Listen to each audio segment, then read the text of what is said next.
Well, for more on this issue of states going into agreements to establish solid minerals processing plants, I'm now joined by the president of the Miners Association of Nigeria, Dele Ayanleke. Ayanleke. Okay, thank you so much for being on the news tonight. It's a pleasure. Yes, so I think it's a good place to start would be to ask for your overview. We saw this very recently with Zamfara State, not too long ago. I think we've seen it in Nasarawa or Borno, and then now we're seeing it in Kebbi, where they're going into agreements with foreign companies, particularly Chinese, to build processing plants. What's your take on this model? Well, thank you very much for having me here tonight. This is a model that we should encourage other states in the Federation to adopt. I've not heard of that of Zamfara, yes, but I know of Nasarawa. Even today, during the NMGS conference opening ceremony, the Nasarawa State Governor, His Excellency Abaka Sulenji, was there. And he told the world, like he has been saying, that today in Nigeria we have the biggest lithium processing plant in Nasarawa. And in copying this model, the Kebbi State Governor, as a matter of fact, it is this is facilitated by an indigenous mining company who entered, known as Three Crown Mines Limited, okay, that entered into a Chinese investor known as Kamas Group. The visit of the governor is not actually to sign the agreement as a partner, but as a facilitator, as a guarantee. If you see an investment of that magnitude coming to your state to develop your state, I think the right thing for such a host governor to do is what the governor of Kebbi State has done. When you see the operations of Three Crowns Mines Limited, what they have done in recent times, by way of, because like I've said, the injection, the first phase is over 200 million naira to be injected. And when you see what Three Crowns have been doing in that community, by implementing the CDA, that's the Community Development Agreement, which is another fashion of corporate social responsibility. What they have been doing for that community, transforming the community, a local community, into a grown urban place. And in terms of what the project plans to transfer in terms of social economic benefit to that community. The project plans to employ about 1,000 indigenous of the community. And they have been doing some roads. They have been doing a lot of things for the community. They have been providing a lot of social amenities for that community. Great. I mean, on paper, when you listen to what you have said, it does sound good. It's a plus. But it also brings about the echoes of resource control and true federalism. And I ask you this because the Nigerian Constitution of 1999, as amended, I think it's section 44, 43, vests the power of natural resources control and management in the federal government. And that has been the clamor for the Niger Delta region, who say oil is for them. However, the money goes to the federal purse for everyone to share. But when it comes to mining natural resources up north, the states seem to be having the control of these natural resources, like we're seeing in Nasarawa, we're now seeing in Kebbi. What's your take on this conversation? That is very different from that conversation. What the Nasarawa State Governor, Kebbi State Governor, what they are doing is not resource control. It's different from what happened. We agree with you that a lot of states, not only in the north, a lot of states want to be interfering with the mining sector, which is contrary to the position of the Constitution and the law.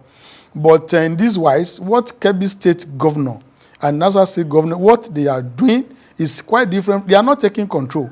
They are just facilitator. They are just guaranteeing investment. The Kebbi State Governor has not gone to China to say that he is controlling mining. Don't forget that it's only one company that they have gone there to guarantee. This one will signal to other investors that Kebbi State government, Kebbi State as a whole, is a safe land for investment. It's different from when state governments are now issuing executive orders to take control of the mining activities. But the partnership is between the state government and the companies, It is not between the state government. It is between three crowns mines A and private a private and indigenous miner and Kanmas Group of China, which is to lithium processing. The governor is there because the governor has actually provided. So what does the state get out of all of this, apart from the employment of 1,000 indigents, you say? Yeah. What exactly is the state government getting from this deal? Of course, even that employment you talk about now. Take, for example, take 1,000 away from the labor market. Are you not reducing the hands that can go into crimes? Take, for example, all these roads that are fixing.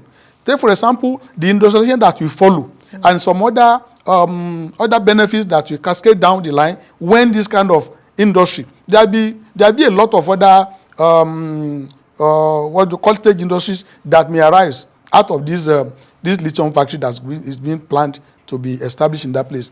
So the government as a whole has a lot to gain in terms of the benefits, social and government, that will be transferred to that community.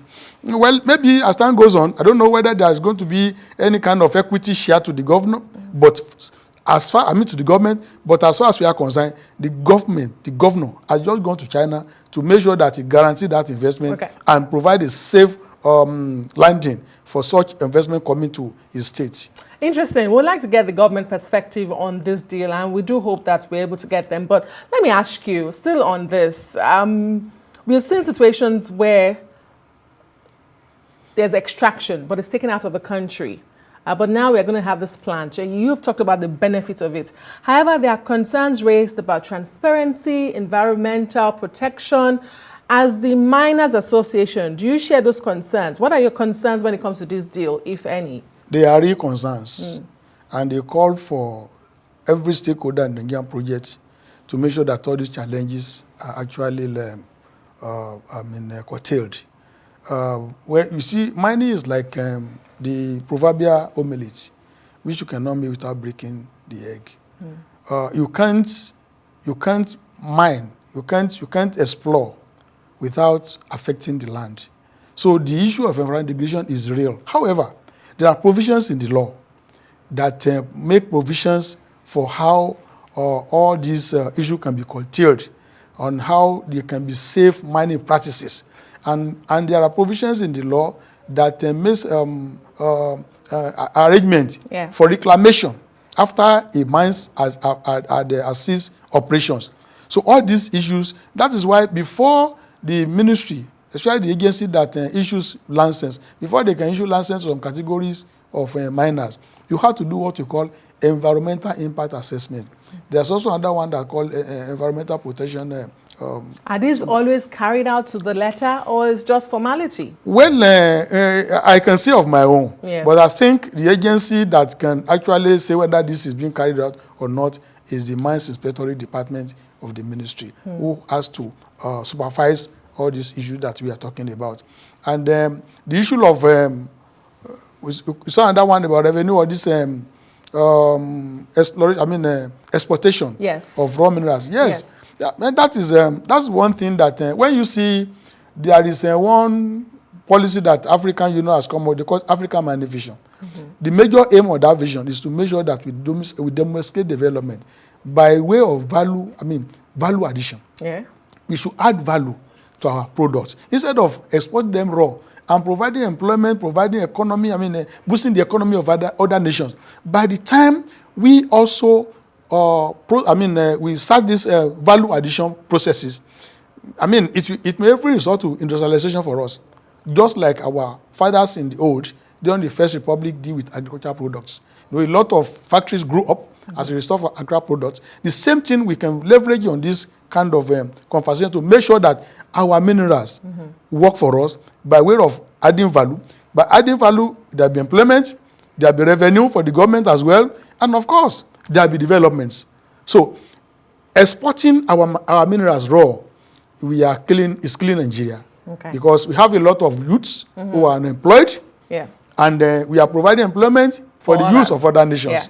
So these are the things that, if you also follow very well the agenda, the 7-month agenda of the current Honorable Minister of Solid Mineral Development, Honorable Ayanleke, this issue of value addition is paramount. It's paramount to the extent that he's even saying that before they can issue license to any operators now, there must be the component of value addition in his plan. All right. Thank you so much. You make very valid points, and we do appreciate your time on Newsnight tonight, Mr. Dele Ayanleke. Yes, I want to lay emphasis on this issue of state governor interference. Very quickly, in 20 seconds, yes, if you can. Yes, please. What we are saying, like I said, other states should be encouraged to do what Kebbi State government and other state government what they are doing. This issue of trying to set up structures to control money against the constitution, I think is killing the industry. And we want to encourage all state government, even though all those issues that they are raising are germane, but at the same time, there are provisions in the constitution and in the laws to make sure that all these challenges are curtailed. Thank you very much. Thank you so much, Mr. Ayanleke of the Miners Association of Nigeria. He's the president.